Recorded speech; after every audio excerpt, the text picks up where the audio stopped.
Good morning, good afternoon, good evening mga katitos. So, today, overwhelmed lang ako sa mga nangyayari na ginagawa ng Panginoon sa buhay ko. So, share ko lang mga katitos na wag mo na kayong maglilipat. Pakinggan niyo muna yung i-share ko sa inyo. Quick lang. Sabi dito sa Bible, Lamentations 3 verse 22 to 23. Because of the Lord's great love, we are not consumed, for His compassions never fail. They are new every morning. Great is your faithfulness. Napakagandang pakinggan mga katitos. Imagine, pagising mo sa umaga, marami na tayo dapat pasalamatan, di ba? So, hindi lahat ng buhay is, ang basis natin is kayamanan or estado sa buhay. Minsan, pagising mo sa umaga, ang sarap kagad sabihin na, Lord, salamat at ginising mo pa ako, di ba? So, ganon ka-faithful, ganon ka-loyal ang ating Panginoon. So, today, meron tayong pupuntahan na isang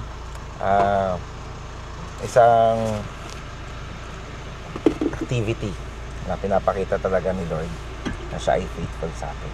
So, samahan niyo ako mga katikas.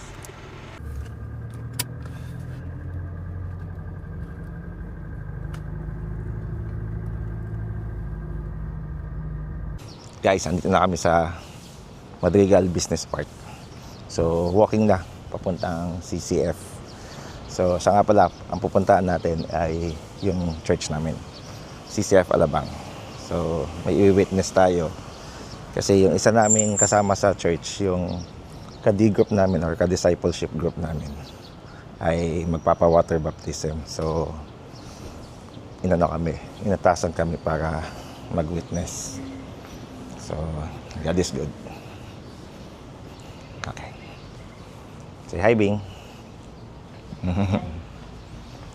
Let's go. Start. I know the first timers, okay, at yung mga na-invita ay tinawag kanina. Okay, I just would like to acknowledge you again. Can you just stand up, please? Huwag po kayo nahiya, please. Kasi meron po tayo. Ito na po si Coach Amy at si Coach Jeng. So, God is good. Magpapa-water baptism kami. Ayan.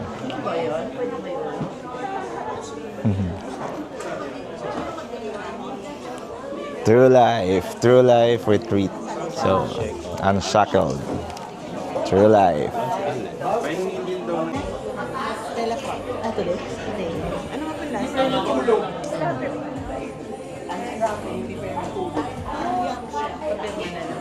Let's go, guys. Pupunta na kami sa pool area para mabaptize na ito si Coach Ring at saka si Coach Amy. Let's go.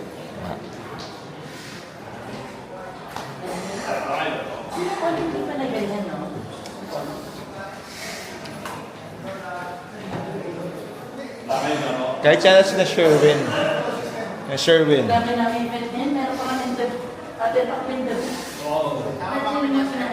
Yeah. Hi, Kuya. Hello, happy baptist. Sama pa kayo, sir? Witness. Ganda yung kanya. Hi, Bing. Saan pupunta? Avida. Anong gagawin mo sa Avida? Witness. Coach, saka Jane. Ayun na sila, oh. Ayan, walking na sila. Puntang Avida. So, from CCF, parang 2 blocks away, punta kami ng Avida kasi kailangan namin ng pool para dun sa water immersion. Dito. Ups. Tatawid lang kami. Tatawid lang.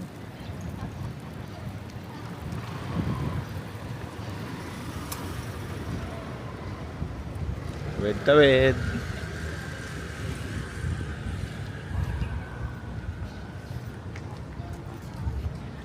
Yung nationality niya ganun talaga, ano, mabibilis talaga siya.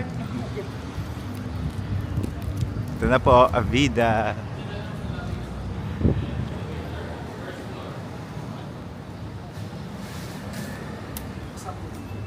Kami po, kasama po.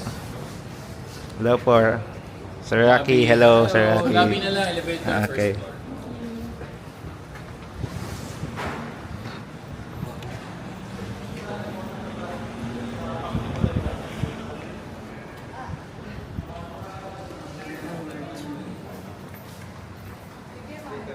Nandiyan ang cable dyan, kuha na.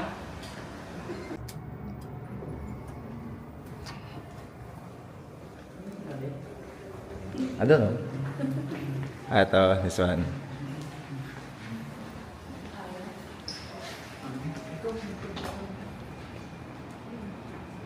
Mister.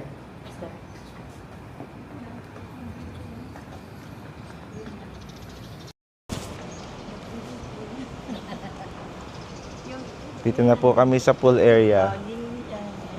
So ready for public declaration for water immersion dito sa after the baptism class. Next is the water immersion. So it's telling the people around the world that you are a follower of Jesus. That's the symbol of water immersion. So dito siya, Avida pool area. Okay. This is Brother Peter Go. Few. So, siya po yung dito po si Brother Peter Go, siya po yung mag-facilitate sa water immersion. So, siya rin po yung nag-facilitate sa akin before. So, ayan po. Hello po. Ayan. Kaya nga pag nagsalita ako, inuunahan ko na lahat sila. Yung thought nila. Andiyan na po silang dalawa. Ayan po. Ayan dalawa. Excuse me po. Saglit lang po.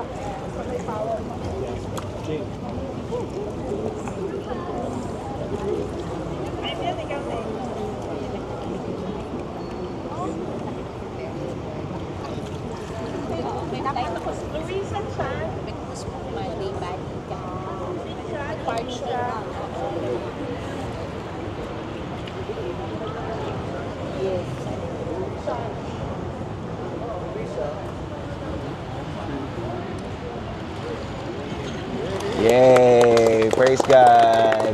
Yeah. Welcome! Praise God, God is good. Sabay naman pala fiancé.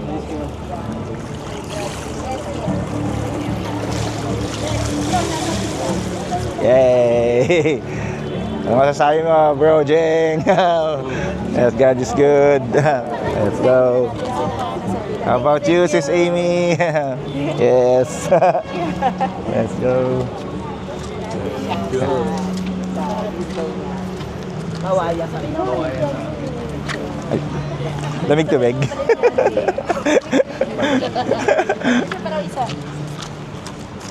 Ayan na sila after the immersion. Yes. Ayan guys, natapos na rin yung water immersion ni friend namin, si Coach Amy at saka ni Coach Jeng. So, may isi-share lang ako sa inyong verse from 2 Corinthians chapter 5 verse 17. It says, "Therefore, if anyone is in Christ, the new creation has come. The old has gone. The new is here." So, water baptism, wala naman siyang power, no? Wala siyang superpower. Yung pool, walang water, walang power yan. But, if you are in Christ, wala tayong dapat ikahiya. So, ang decision nila is to publicly declare that they are followers ni Jesus Christ. So, praise God for God's faithfulness. So, guys, it's an honor and privilege kami ni Mitch na naka-witness ng ganitong activity.